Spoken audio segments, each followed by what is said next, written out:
on how, what we sell. It's all with entrepreneurs, right? It's like I get a lot of good insight on what other people do and kind of like their methods to their madness as well. And it's just like, it's kind of like playing poker, and you kind of get to pick and choose Yeah. when you either go in or when you like stay out specifically. And Because there's blueprints to success everywhere. So I think a lot of people start out and they think they have to reinvent the the wheel. wheel. Yeah. And there's all these blueprints to success, but there's no defined path that's Yeah. right or wrong. You kind of get to emulate all the different styles of how people approach the day, how they think about building the business. And that is a unique thing about our industry, is that we get to Yeah.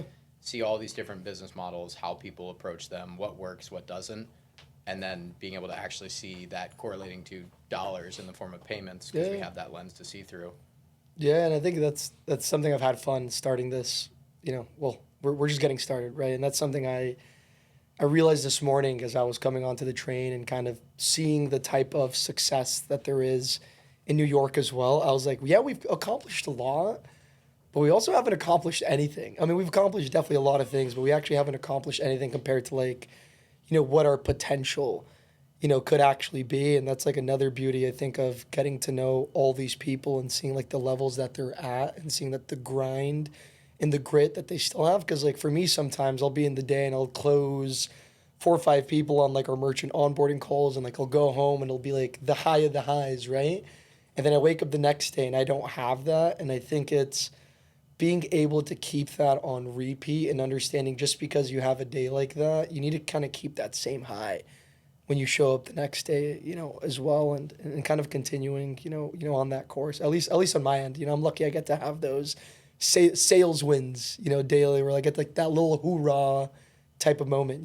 Yeah, I think so. Like, I came from the sales background, like you did as well, and that's one of the most challenging things of becoming more of an operator and a team leader, is you don't have that immediate feedback of, I closed a deal, it's worth this amount to the organization. You don't get that dopamine hit as much. Yeah. It's more like I'm stuffing my face into 3 monitors for a week and a half. Oh, I've seen it with the 4 Claude screens. Right, in the hope that in the hope that I identified the right constraint, I approached it the right way, and then I rolled out something that's going to be like exponentially helpful to the team. Yeah. But you don't see that on a daily basis. You just kind of slowly work towards the progress, and then sometimes you get a day like today where the team's like, oh, we're so appreciative, this went so well, this saved me so much time. And then other times it doesn't hit as hard as you thought, or you realized you pulled on the wrong lever, and then the revenue doesn't grow in the way, or the time savings, and you have to jump ship very quickly. A lot of people, we talk about it in the organization all the time, the sunken cost fallacy. Yeah. Just because I went down a path of solving a problem that I thought was going to be impactful, and it's not, you have to swallow your ego on that, and you have to move on. Or, especially in the AI world, better ways present themselves of doing something. So I might have done work all last week in the current capabilities of the world, and then I wake up on Monday, and it's like, oh, well, that just got folded in half. Here we go again. So you just have to let go of that and keep it moving. So I think that's the hardest part of being an operator, more so than like the sales. But how have you learned the hard way, or what's the thing that keeps you measured? Like, what do you think the inspiring aspect is? Like, how do you stay hungry on a daily basis when you wake up in the morning? Yeah, You had a killer day yesterday. How do you not let that cloud the hunger that you have coming into Yeah, I think what's really changed, and I think what we've done a really good job of is the people that we've hired. Yeah. Just kind of seeing them every single day, but not only from like the professional perspective, but some of them, like we've discussed, have come from toxic, workplaces, and they kind of maybe came in with their shields up, and just seeing that turn into smiles. Yeah. Kind of like with our meeting today has motivated me so much more, not only from what I can change, because at the beginning it was just you and I. And what motivated me was me being able to do things from the sales perspective and like, genuinely help you change your life as well. But then, your return to me was being able to protect the money in ways that like, we know my type B nature isn't, built for that. But that's kind of been my biggest thing. And especially from our meeting today, just seeing the smiles and kind of the vibe. We are a company, and we're going for a certain level of like excellence and success, from a money and from a professional perspective.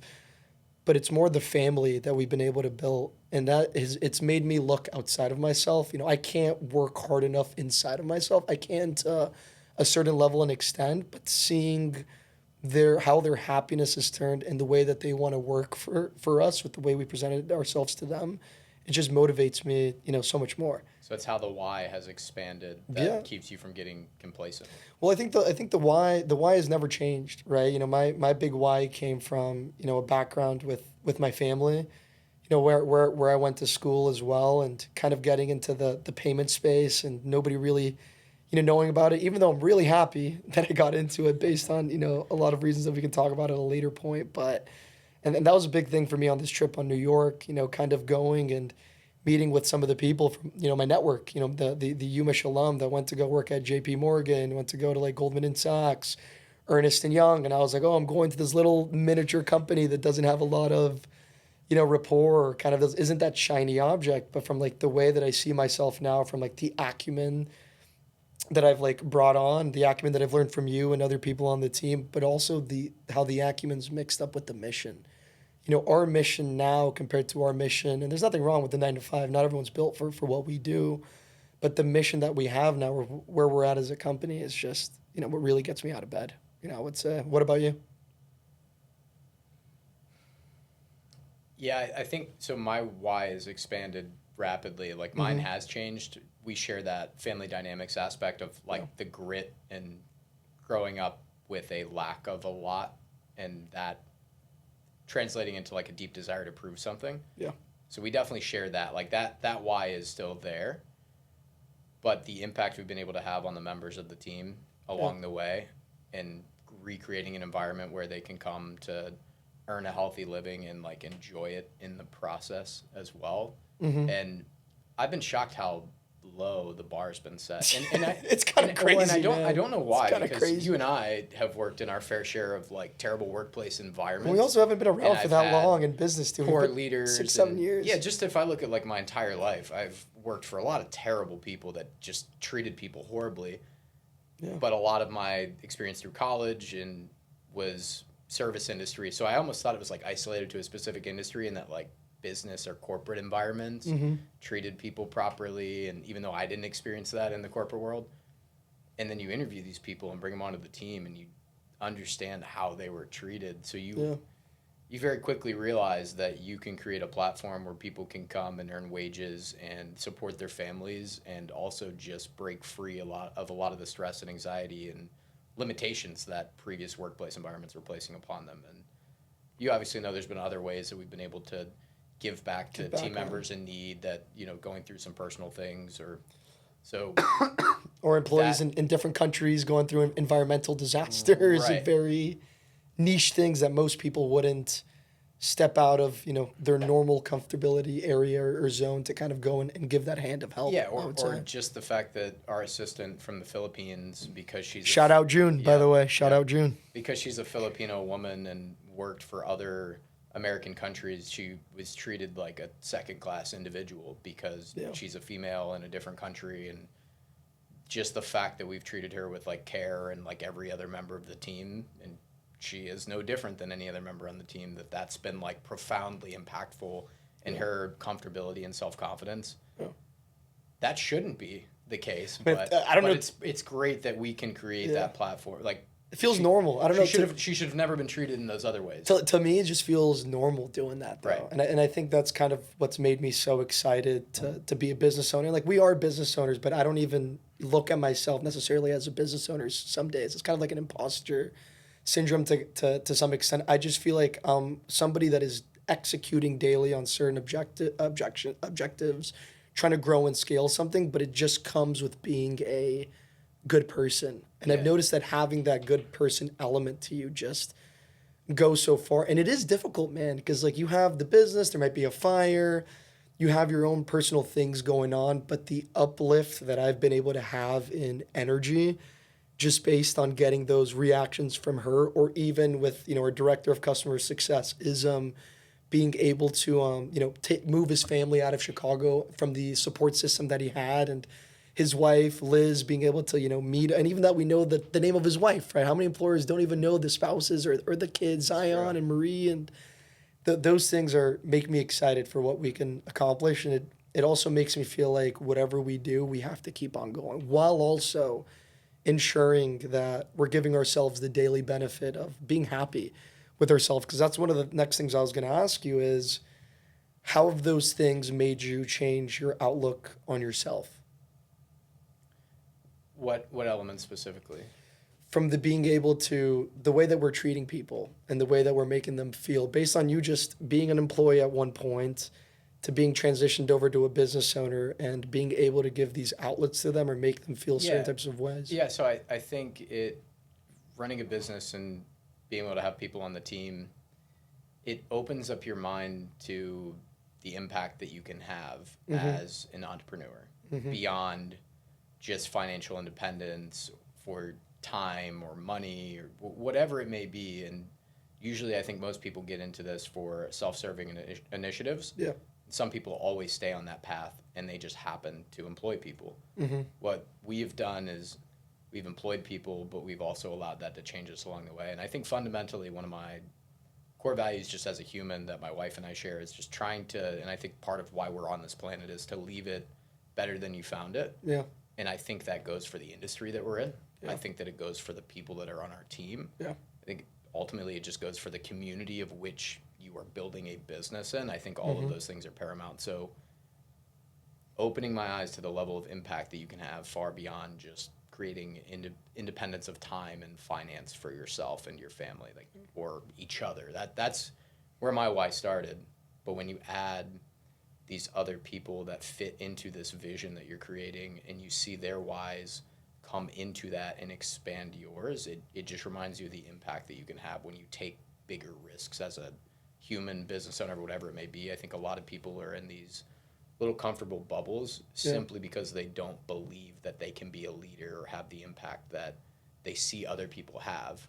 They're comparing themselves to something that seems so far away that it keeps them from taking the jump that could allow them to get there and thus impact communities or hundreds of people that end up maybe joining their team. Yeah, and I didn't even see that coming either, right? You know, we're not going to sit here and say that we're the perfect people. Obviously, we got into the business world to change our lives and kind of get that financial... Well, you got to make a profit as well. Exactly. Because you can't have impact so that some people lose that aspect. But but it's so crazy because like the profit keeps on happening and growing as you treat those people that way. For example, Ism today is moving, right? And he's completely out of the office. I told him this morning, hey, go take care of all the things on the personal side. And we have David, who's literally just been with us, 3-4 months. I think I'm kind of extending that a little bit longer, maybe. 2, yeah. Yeah, 2 months, and he's doing so well. It seems like. Yeah, and he's taking care of everything that Ism would do, and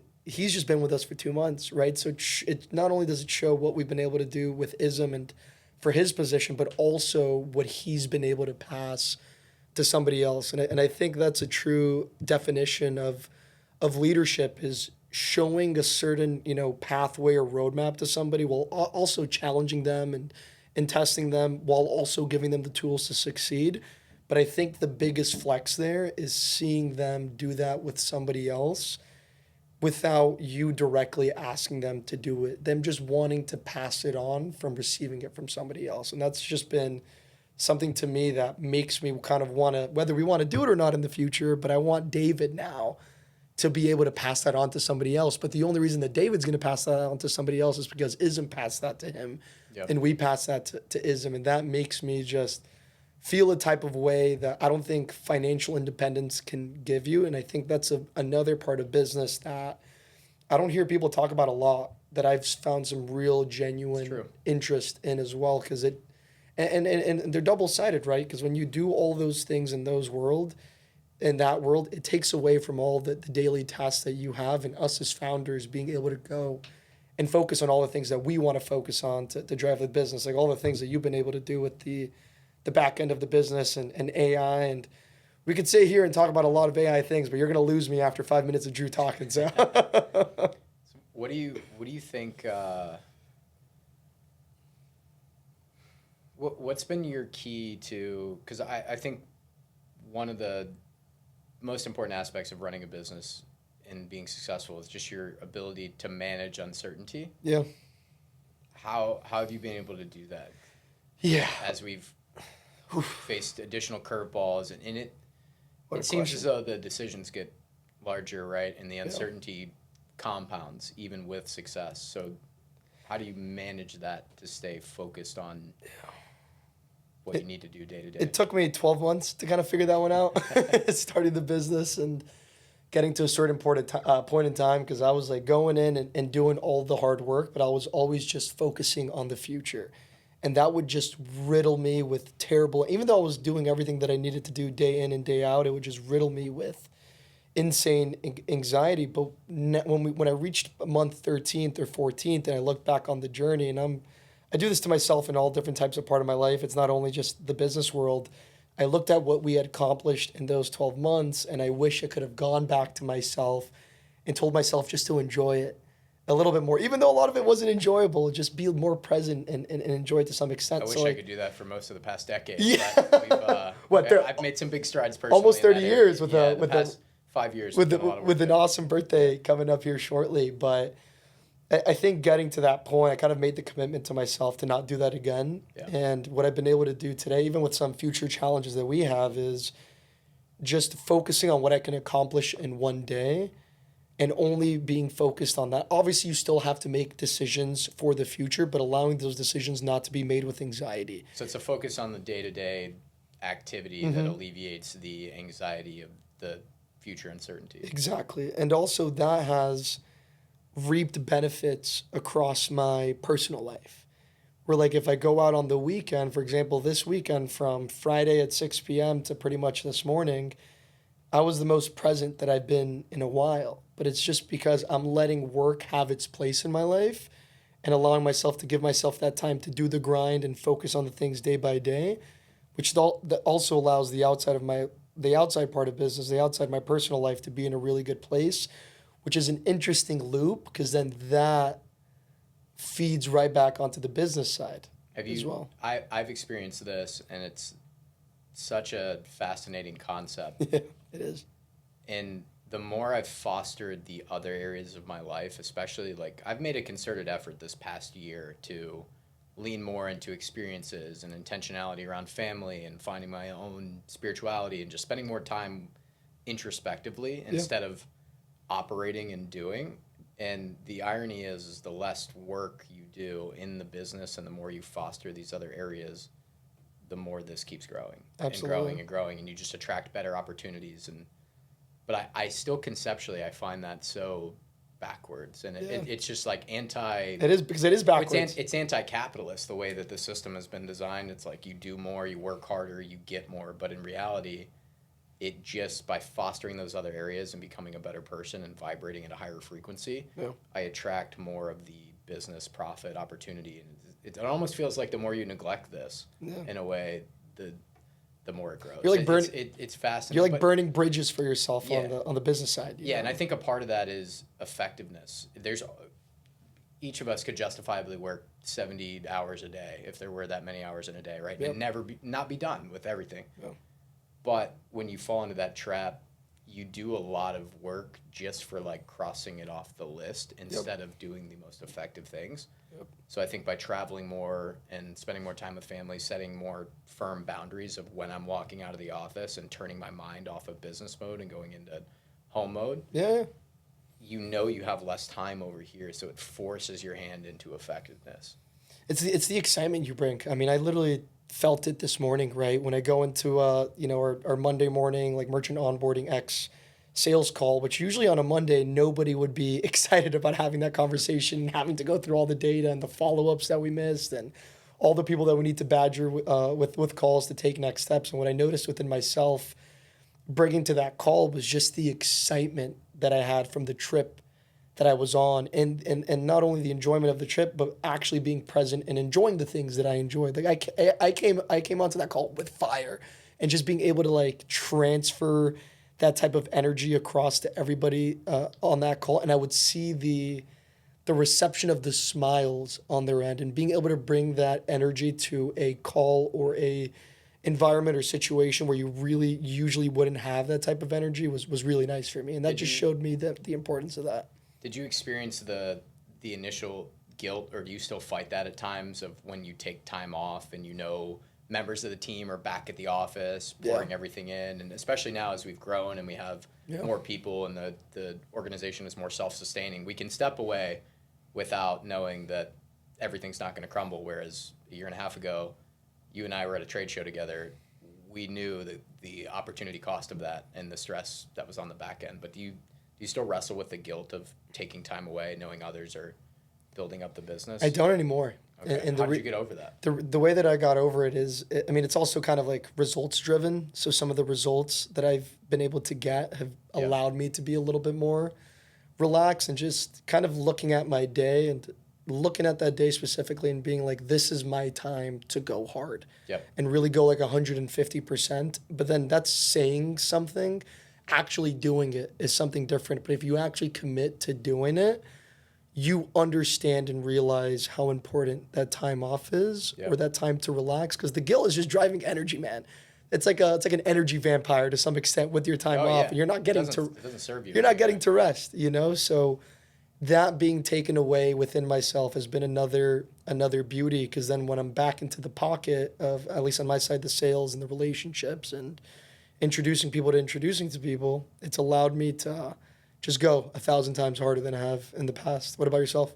As you may have noticed, I'm a bit of a logical thinker. Your shoulders are a little bit lower. They used to be a little tighter, huh? Yeah, well, I'm such a logic-driven person, and I used to have this thing of like elite level discipline. If I did or did not do something, I was like, therefore I wasn't disciplined, and then you should be stronger, whatever it may be.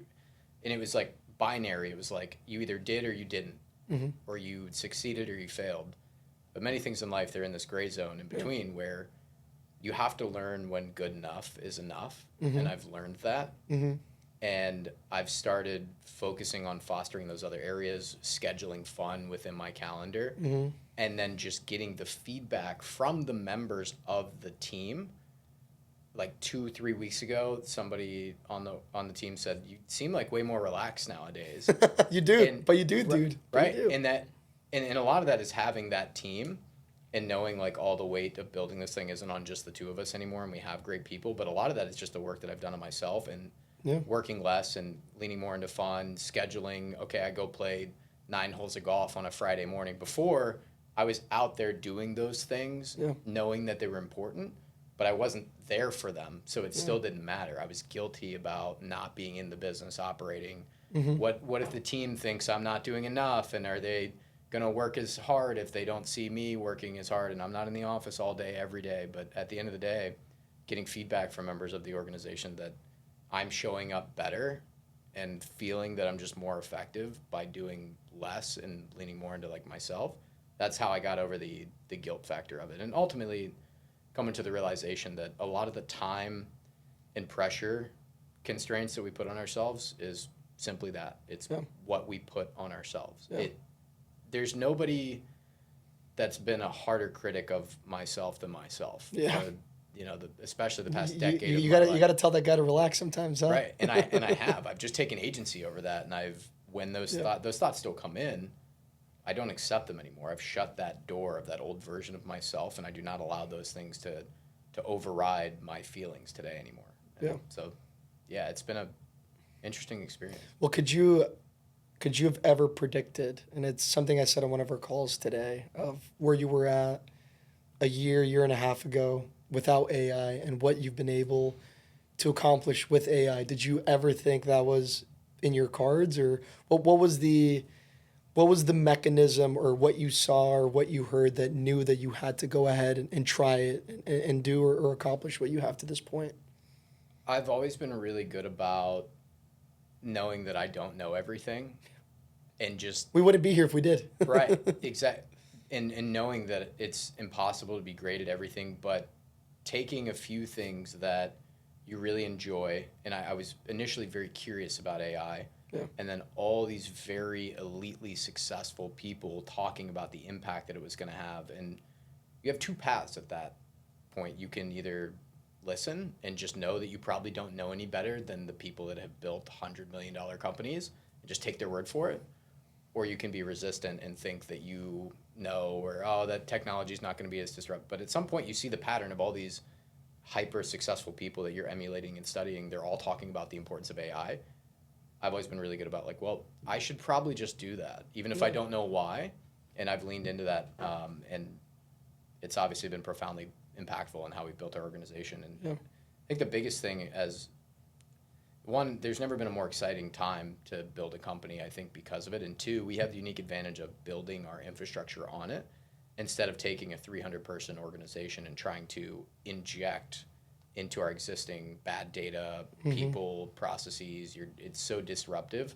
We can build on that infrastructure, and it just creates more profit for the organization and more opportunity for people on the team that we have today. Yeah.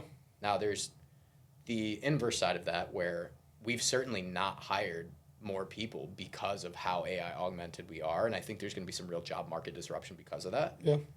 But we have the unique advantage of just being able to build on that and be more AI augmented than our competitive market, and because of that, we will grow and scale quicker, and we have. I mean, and I think you say but that. no, I don't think the time compression of what we've been able to achieve by leaning into that. Yeah. And the skill sets that I have learned, not by having to go watch or pay for a course or just by tapping into the knowledge that AI has to condense the time of which I've learned something. It's fascinating how quickly it's compressed learning, and what I've learned in that process. And I've always kind of known, but I never really found that was like one of my key characteristics or my unique strength is my aptitude to learn new things. So I paired that with leaning fully into this all-knowing intelligence of being able to teach you things very quickly, and it's just skyrocketed my ability to get stuff done and how we've been able to grow the organization. Yeah, you kind of sound like a Michigan guy to some extent, huh? Oh God. Cut. Yeah, right. Yeah. But no, and like you are saying that we maybe aren't hiring more people in those areas, but I think AI with certain positions allows you actually to hire more people in different positions, right? Especially with like the foundation that we built within operations and underwriting, it allows us to do another thing, right? Which is hire more salespeople. And that's something I'm very excited about. Hopefully end of this year or sometime early next year, because you're building all these systems. And again, it's still a human operating the systems. You still need a human in the seat. It's just that human has For now. For now, right? A whole other level of intelligence, but that person being able to handle all of that is allowing us to hire more people in other areas, because we hire more salespeople, and when we keep on building on that, then Hannah and Greg's department is going to break, right? And we're going to have more in those departments. So I think a lot of the jobs that don't have human connection might be replaced, but I think with what you replace, what you can handle, there might be more positions around human connection. And I'm not only saying that because I'm also a sales guy, but there might be half of that. Yeah, my long-term optimism around all of it is that we all get to lean in to the human connection aspects of what we do more. Yeah. And that there's a long-term state of abundance, and there's scientific breakthroughs that exist, and we can all just do more living.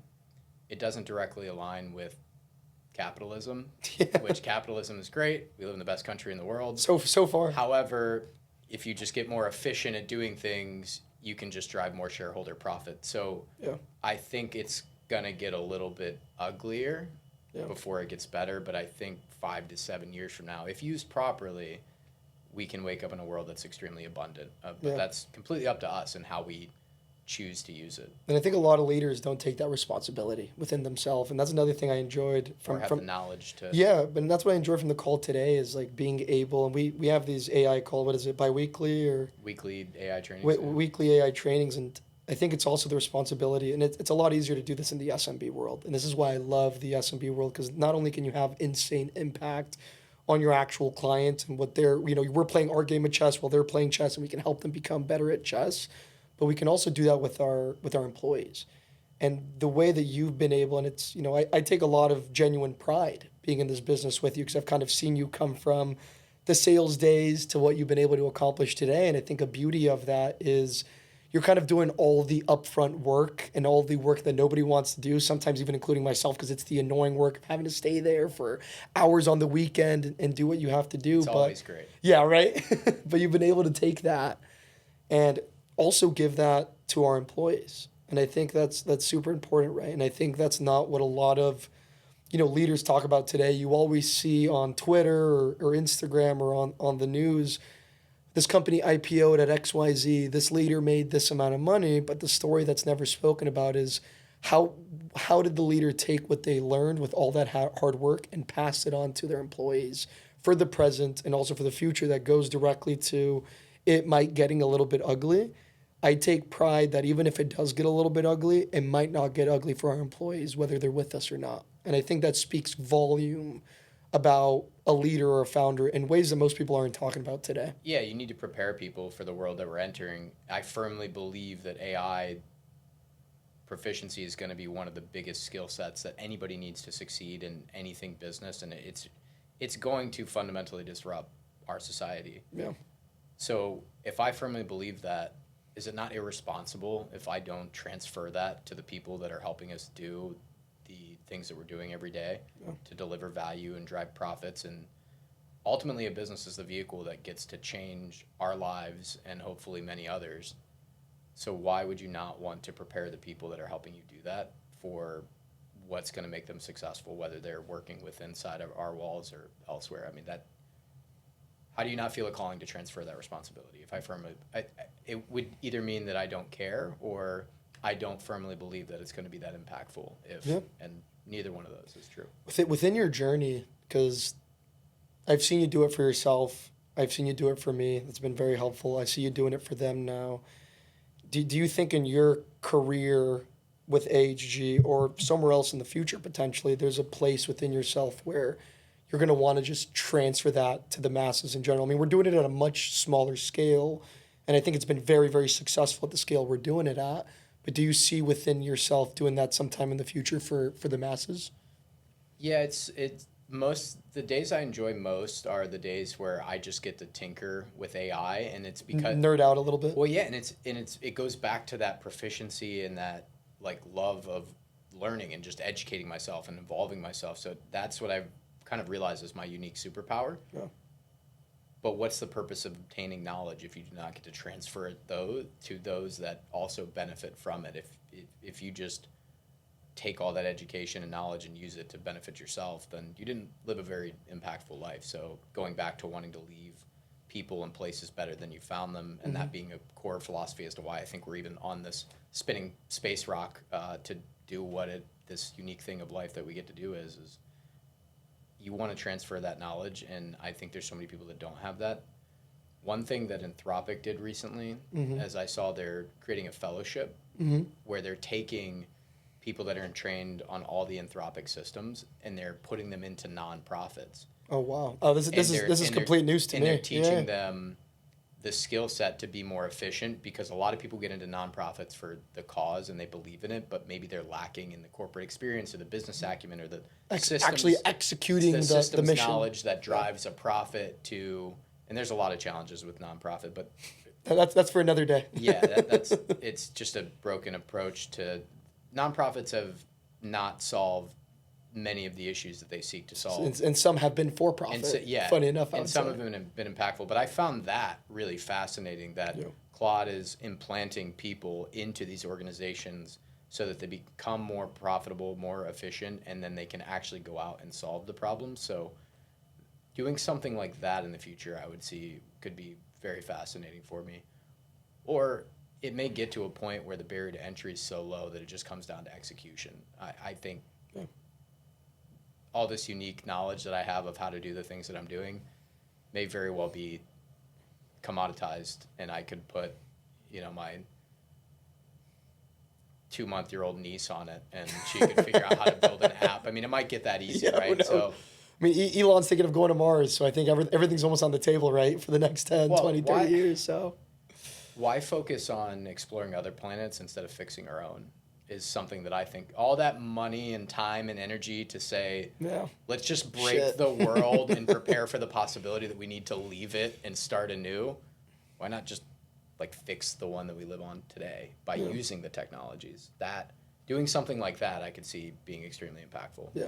Right now, anything that takes our eyes off the primary mission of building AHG, I think would be irresponsible for my time, because I firmly believe in what we're doing, and the people that we're bringing into the organization and the ability to just keep growing and making more impact, that anything that splits my focus from that, I feel like would be less impactful, Yeah. at least for now. And I think AI is also given, and I noticed this while I was walking around a park in New York, and I don't know why it just came to my mind, but I just saw regular people doing regular things, and a lot of our customers are those types of people. But I really see AI, and I don't know how long this window is going to be open for, but it's really kind of making the competitive landscape of business equal again, where almost anybody can kind of go out there, create a website, do as long as there's a hassle that they're fixing, or there's some type of need with a lot of our, for example, a lot of our telehealth, customers, they're able to go ahead and just throw out a website out there, throw out marketing, and there's 2 to 3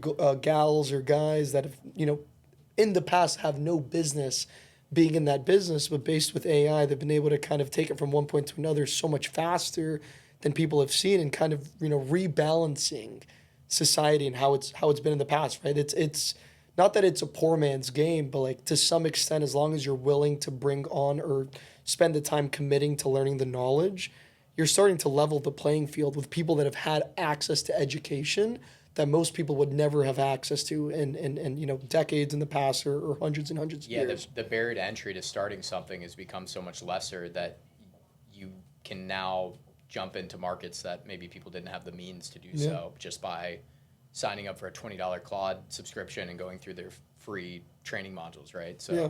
that should drive a lot of innovation. I listened to a podcast recently as well. One thing they talked about is all these government bodies have all these legacy systems, or they're spending millions of dollars for Microsoft accounts or Oracle subscriptions, all these things. And there's a good chance with job disruption that there's going to be a strong necessity for universal basic income. Yeah. So they're talking about how do we prepare for that? How do local governments get ready? It's by You're deep, dude. developing. You're deep in AI, man. I can tell. But they were talking about why not take these systems like Claude Code and develop your own Oracle, and just that is your massive cost savings to be able to give people the help they need in this job displacement. And because we could build a Oracle replacement if we wanted to right now. It would take a while. It's much more complex than some of the Based things on the I've merchant built. onboarding system we just But, built, right? Yeah, but that's I thought that was an interesting thing. They were looking at like where can you find money to support the job disruption that's likely to come, and it's by using the technologies to replace all the money that government is spending on technologies that they could just build themselves. So I thought that was a fascinating thing. But And another question for you, because this is something that I'll always, based on like the knowledge that we pick up in payments, right? Seeing transactions, seeing new niches to the markets, and how those new niches being able to take credit cards has made them just grow and scale, kind of like CBD and hemp going from where it was in 2018 to where it's at today. Most of it is because of credit cards, and we've kind of seen the journey of that niche based on just consumer behavior and transactions. What from payments have you picked up, or what knowledge have you seen that has made you interested in potentially getting involved in other industries in the future? Like, is there something you're thinking about with everything you've worked with AI and your payments knowledge that you would want to get into after? Or yeah, I think there's a huge opportunity for implementation of AI into small businesses, especially like blue collar businesses. yeah, we were talking about it on the way here. Private equities already started buying all of those post COVID because they saw how quickly you could scale them. And now with this technology at their hands, that may not be the case by the time I'm ready to do that, because there's a couple people that are AI forward PE organizations that are going to buy these HVAC companies and just scale them across the entire country, so it may become way more competitive. But payments is such a lens to see through of like what industries are going to pop and grow, and so we've identified several markets that would be attractive to go into. We've got it blessed, man. Yeah, with a lot I of think that. and Elon talks about that all the time back at his PayPal days. Mr. PayPal and himself, being able huh? to see where consumer trends are going, which drives profits of organizations just through like the lens that we get to see through of all this commerce data circulating. But I think again, for now, it's hard for me to think about where else I want to go because I'm so committed on building the primary thing that we're building right now, and it'd be irresponsible to split any of my focus towards like what's to come, I would say. But AI, small business AI implementation, and I'm not nearly the only person to say that. Yeah. I firmly believe if our business ceased to exist tomorrow, we, with the skill set that I have fostered, and you just going and selling the solutions I was presenting, you could scale an organization rapidly. I've seen 18-year-olds that are making multiple six figures a year in the past 90 days just because of AI implementation. We see them in the peptide space today, right? Yeah. There's been multiple college kids, and I'm kind of jealous that I didn't start what we have today a little bit earlier. Comparison is the thief of joy. Yeah. God, you can tell me that again in a month. I feel like I need to write that up in my office. I've written it in here. Yeah. But I've seen so many young people just kind of do so much more with so little, and it really makes me start to question the foundation of education that we have in this country, right? And university. It's so broken. Yeah, and all these different things, and it makes me, especially me, having my niece just graduated high school a few weeks ago, and just her going into college, and she's gonna be out in 4 to potentially 7 to 8 years with the master that she wants to do, and I've just kind of been trying to. She's also 18. She just graduated. She's also just a complete stud and very intelligent. So I have to be really careful in the way in which I push things. So I'm struggling with that because my brother also just graduated high school. Yeah. And knowing what I know from what we've done in our company, it's like, how do you break the harsh reality of what's to come to an 18-year-old kid who's just about to start college and you want him to have fun? Like, So it's almost like you don't. So you're kind of gatekeeping some of that information, but at the same time, you want them to be successful and prepared. So you have to balance that information sharing. But I'm certainly stressing the importance, and I don't know if you were about to get there with this. Yeah, I was. But the aspect of human-to-human connection, just focusing on being able to communicate with other people, being likable, and just being able to do this to a very high degree, that's never going to go away. Yeah. The phones and technology and everything else has just done this. It's put a wall between us. Yeah. So the ability to do that's always going to be worth its weight in gold. And many people have lost that skill set, especially in the younger generation, because they grew up with their face glued to their screens, unlike us. The COVID kids. And the other piece is we are trying to hire people that exclusively have AI proficiency at this point. Yeah, we are. We're not going to be the only organizations that are doing that. So go enjoy college, go have fun, enjoy the experience. Don't wake up to the harsh realities of the world just yet, because you have a few more years. It will happen to you. It's happened to everybody in this room. But at the same time, make sure you know how to talk to other people, be likable, and learn how to use AI systems. Yeah. And the education is open. Yeah. It's $20 a month, and just doing it. And I'm one that's reaped the benefits of that, right? I think something that you did was very smart for our business and our company is making us do the Anthropic courses, right? Because I was using AI on my own, but I was kind of using it in my own way, right? Not the actual way that some other people have used it and been successful in running through those courses, especially with the little tests or kind of like sandbox tests that you do at the end. It unlocked so much potential of things that I can do within my sales position. But I think a big problem that we have in the U.S. is kind of people getting there, right? And that's made me so excited, especially being born in Peru and having a lot of family in Honduras, and a lot of my family in Honduras not having the access to the knowledge that we have in the U.S. or more westernized society. It makes me really excited for what international people can do to kind of make that level field a little bit more fair. And we've seen it within June and David. I mean, especially David, as we were talking about earlier, he was sharing his screen and doing a few things. And I was like, I don't even know how to do that, Yeah, well, and I think that many people assume, and I think this is an ignorant take, that AI is all these different isolated models, and there's the Chinese model, and then there's the Russian AI model, and the UK models they have a bunch of restrictions over there, so that AI sucks in the UK. They have restrictions for a lot of things. Right. Yeah, that's a whole nother conversation. And then there's the US models. All of this is just going to emerge very quickly into artificial general intelligence, and it's not going to know whether it's a Chinese model or an American model, or it's just going to be this spider web of knowledge all across the world that people in other countries can plug into. So I'm excited about that as well. I think the challenges of the traditional educational model, if AI is used properly, can be very easily and efficiently, cost effectively solved. Yeah. And that is certainly a broken model. If my brother was not going to wrestle on a scholarship, I would heavily discourage him to go to school, and I would try to get him to come work for me.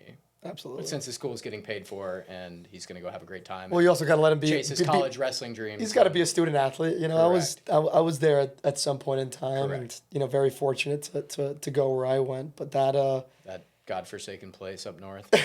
it's really, really cold. Don't recommend if you're scared of the cold, or at least you have to learn that after 4 years. But I'm super excited for your brother, because that was a really big part of my journey, is being able to be a student athlete, and kind of that allowed me to prepare for what we're doing today, you know, with the business, and being able to weigh, okay, I have all these things that I need to do for school, but okay, I have all these things that I need to do, you know, for soccer, and being able to balance those things, even though there's fires going on in both of those worlds, and being able to kind of have that problem solving mentality, instead of, oh, I'm going to go hide in my room and I'm going to be scared of the world because nothing's going to work out for me, has led to a lot of success for me. And, you know, I'm kind of envious and jealous of AI being able to be plugged into that system, and all the things that's going to be able to do for people like that, you know, here in the near future as well. Yeah, and you learn so much more quickly from the School of Hard Knocks and just building the thing. Yeah.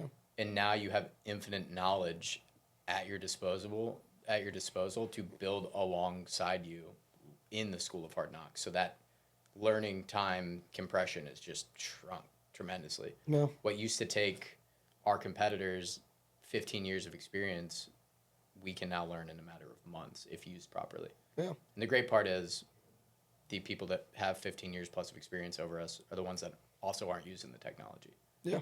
Whereas if they used it to the same capacity we could with that 15 years of experience, they could probably swim circles around us. Yeah, we But would thankfully they're not. we would be in not such a great place Correct. if that was going on. And kind of going back to the payments conversation, I mean, from the ISO, which for the people listening, independent sales organization, you know, level in our industry, from the ISO retail level, what would you say are some advantages that people have working with us compared to some others out in the market?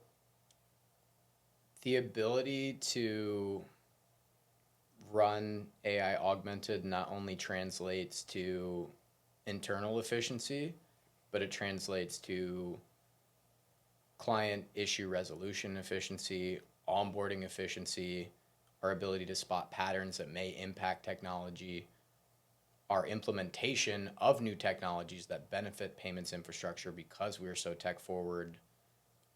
Really everything. I mean, anything that we benefit from internally, we try to share that with our clientele as well. And I think just if you're entrusting your payments to an organization, you want to entrust it to an organization that is on the leading edge of technology. Yeah. Because the companies that are on the leading edge of AI technology are still going to be around. We're going to be more profitable. We're going to be able to hire more people to support the needs of our clientele. Yeah. I wouldn't want to put my payments through a company that isn't very profitable, because that's my ability to collect revenue. Well, a lot of people do.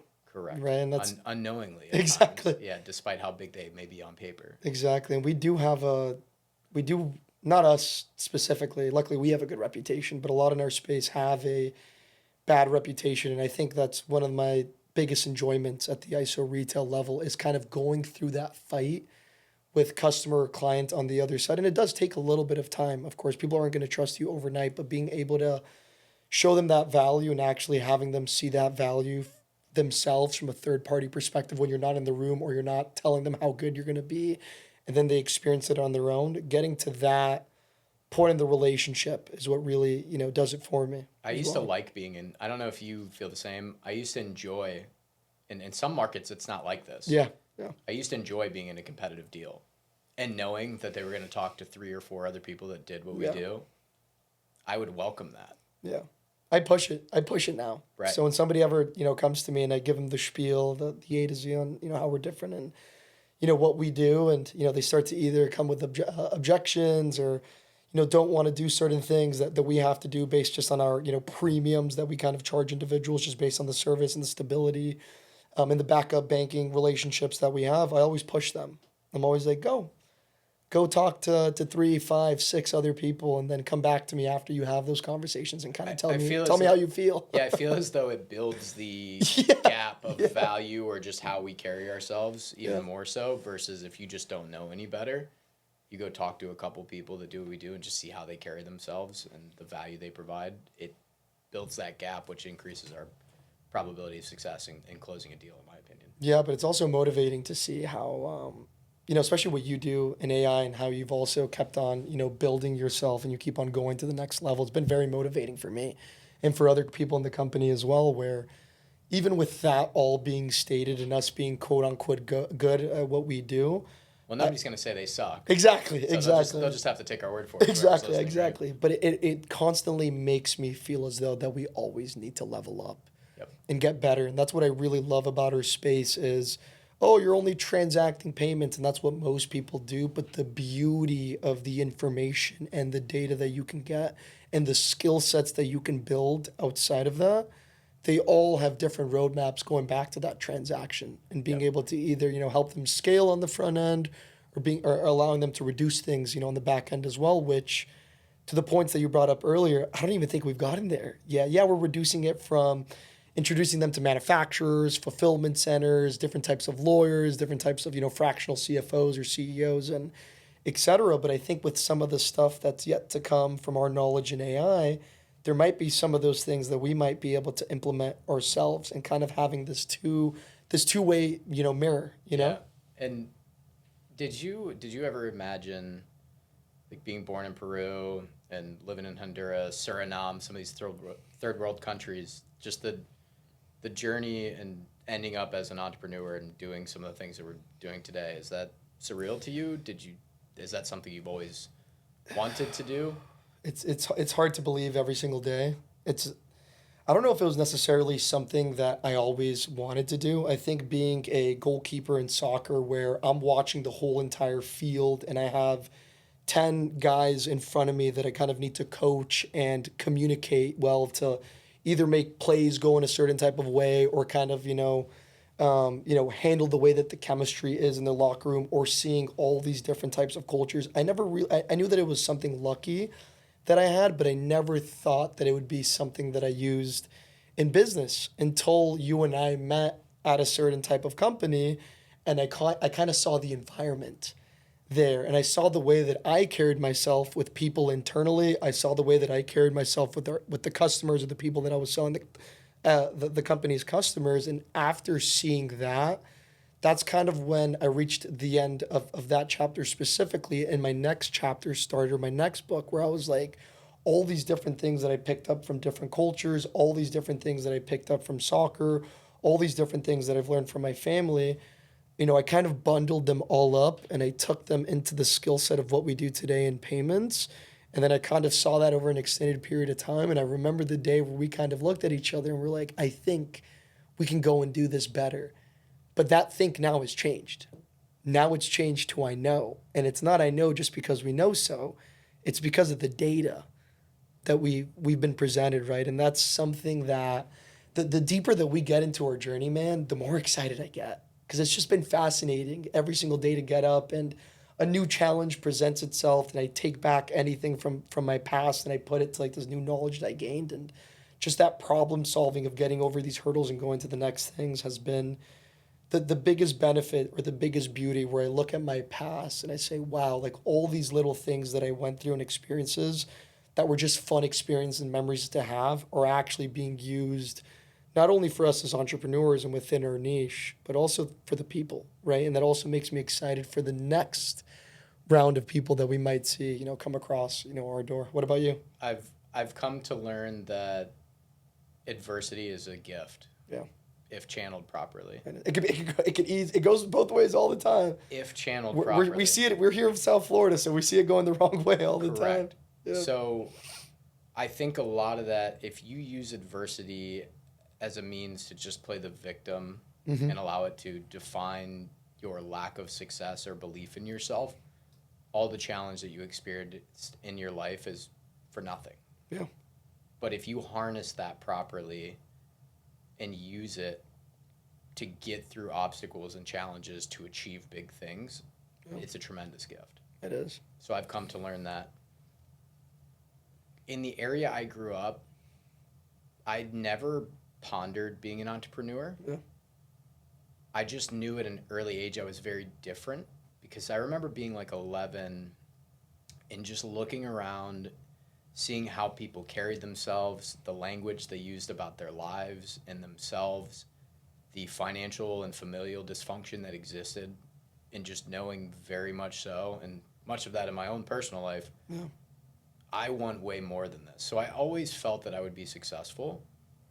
I didn't know that it was going to be through entrepreneurship until I got into the corporate world and realized very quickly that I think listening to other people on how to do things that I felt oftentimes should not have been the ones in charge or really didn't genuinely care about anybody but themselves or the success, that I realized that we could do much better beyond just the gaps that existed in our unique market. Yeah. The bar in payments have been set very low, and then just seeing the leadership dynamics of many organizations and their disregard for not only the markets that they serve, complete disregard for the clients, but also the team members that allow them to serve those markets and benefit financially.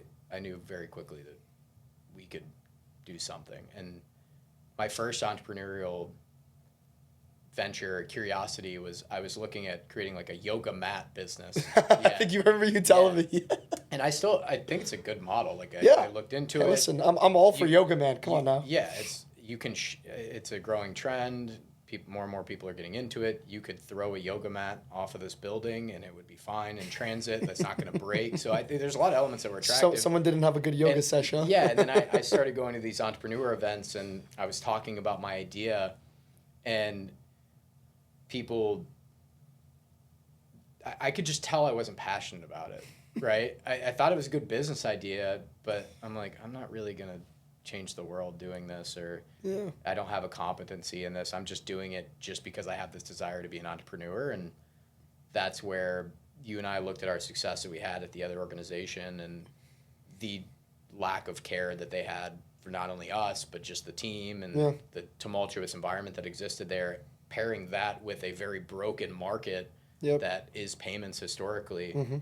It was pretty easy to see that we could do a lot better. And we have. Now, the idea doesn't mean shit if you don't execute. Yeah. In the day-to-day implementation and doing the things that you don't want to do, that's the hard part of being an entrepreneur. And especially, you see these Instagram entrepreneurs, and it looks all fun and roses, and everybody's in Bali on their yacht, and but they're Ferraris. It's either fake, or that guy's had his nose in the grind for the past decade. And he earned it. Right? Yeah. And I really respect the people that can build the thing and focus on the things that actually matter in life, and using the means to foster deeper relationships, have impact on society, live a more experiential life instead of going and buying a bunch of shit. Because we all know that buying the shit doesn't do anything for anybody. And those are usually the people that are either unhappy, or it's the fake Instagram entrepreneur. Or they just want the next thing, right? Correct. And they kind of the goalpost is always. It just keeps on going, you know. And I think for this, you know, podcast that we're doing today, something important for people to know about you too, that because you look, I think with the way that you speak and that you carry yourself today, not a lot of people would suspect what I'm about to say about your past with Red Lobster. Great. Yeah. No, these are all good things. Listen, we'll leave the other things for a different day. But what would you tell yourself, or what would you say to Drew at that point? Because you also had just left home. You packed all your stuff in your car. You said, screw it. And I did a very similar thing when I left, you know, the U.S. to go to Honduras at 15 and 16 and go through that whole insane experience to get to a point to be able to attend Michigan and kind of get to the point that I'm at today. But what would you say to Drew today? What would you tell Drew at that point in time? Take a deep breath, enjoy the view, and it's all going to work out. Yeah. And that's the other reason I asked that too, is I wonder, and I'm curious what the versions of us in 10 years would say to ourselves today, right? With any chaotic situations we deal with. Yeah, I find that fascinating every time we go into some of these higher leverage rooms, that we tend to be the younger people there. Yeah. And Happens all the time, and man. getting the encouragement from others in the room and saying things like, "Man, if I started doing this at your age," that's happened so many times. Yeah.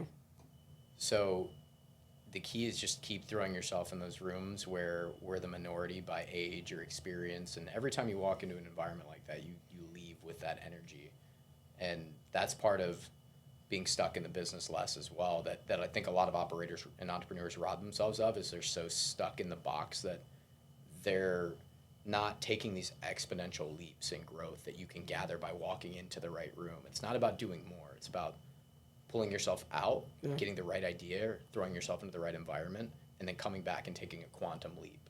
Yeah. Growth doesn't have to be linear Yeah. or like this. It can be from here to here and not on a line. And I think a lot of people are scared to do that, right? And It's uncomfortable.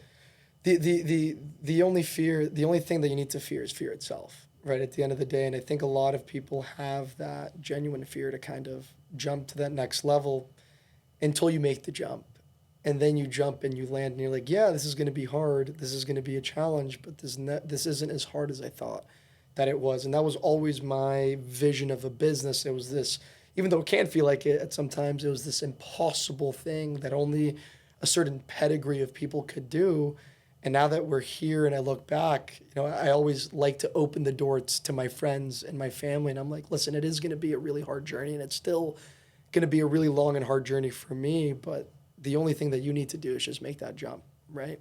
Doesn't the fear of lying on your deathbed, knowing that you never took the chance or did the big thing or tried to impact the world and having all those regrets, isn't that a lot scarier than just doing the thing? Yeah, well, I don't Sure know. fucking is to me. I don't know if this impacts the world, but I know when I'm on my deathbed, I'm going to be really happy that I was in New York City to see the Knicks win. Even though a lot of people would have feared to see the to see the climate and the environment that was going on, I'll be pretty satisfied, when that And time comes. and if you could, if there's one thing that somebody's about to take that leap and they're afraid to do it, what's the one sentence of encouragement that you would leave them with? I would say that the other side is always a lot scarier than you think it is, right? And I've been a person that's always made that jump, but always been doubtful of myself or insecure of making that jump. But when you have the ability to just gather something within yourself and just go forward, it all starts with one step. And usually what people think, and usually where that other side completely is probably 10 to 100 to 1,000, steps away. But I think making that first step and seeing where you're at always makes that next step easier as well. I think one of the worst places to live as a human in the world is halfway in, halfway out. Yeah. Whether it's starting a business, getting out of that toxic relationship you're in, like Yeah. whatever the thing is in your life, being on the edge of the cliff and just looking down and not taking the jump and beating yourself up for not jumping, but then pulling yourself back and trying something else, and then you look at the cliff again and you don't do it. That is the worst place you can be in the world. You either need to take the leap or be okay with not taking the leap and make the best of what your feet on that land looks like. You can't be in both areas at once because that's where you're fighting this version of yourself that you want to be versus accepting the version that you are today. And neither one is right or wrong. Yeah. Just don't stare on the ledge and Yeah. be afraid to jump. Change is scary, but what I like to tell people is staying the same is even scarier. It's a lot scarier to me. And especially at our young age, right? I mean, we're at a point in time where, yeah, we've accomplished some, and yeah, we've changed from who we were 2 years ago. But if we don't keep on evolving and changing, 20 years from now, I look at myself the way that I am today, I would be a lot scarier what the rest of my life looks like unless I made those, important changes. Yeah, and it's kind of morbid, but I also, in other cultures, celebrate this a lot. They focus a lot more on death and they embrace it. And they're typically much happier countries in general, even though they're much more impoverished. It's the realization that we're all going to die and remembering that more frequently.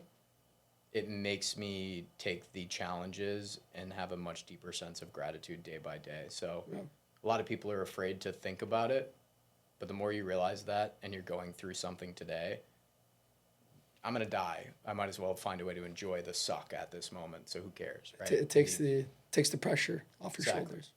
Yeah. Holy shit! Let's go, Drew. You guys freaking slayed that. I was like so invested. I was looking at that clock at like 3:37, and I was like, I lost "Fuck!" track, I was yeah. like, "Fuck me!" I'm like, I need a drink of water.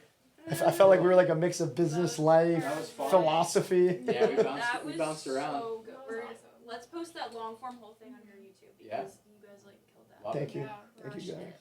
Awesome. Oh my God. Any That's ultimately what I'd love to do in the future. Is just Yeah. this with other people. Like Yeah, that. that would be awesome. But you gotta build and then just the- do the short Well, I have a The gen. audience, yeah. Once we get the, I mean, we have a lot of business owners just like us that have come from places like us and have probably even Oh, yeah. crazier stories. Yeah.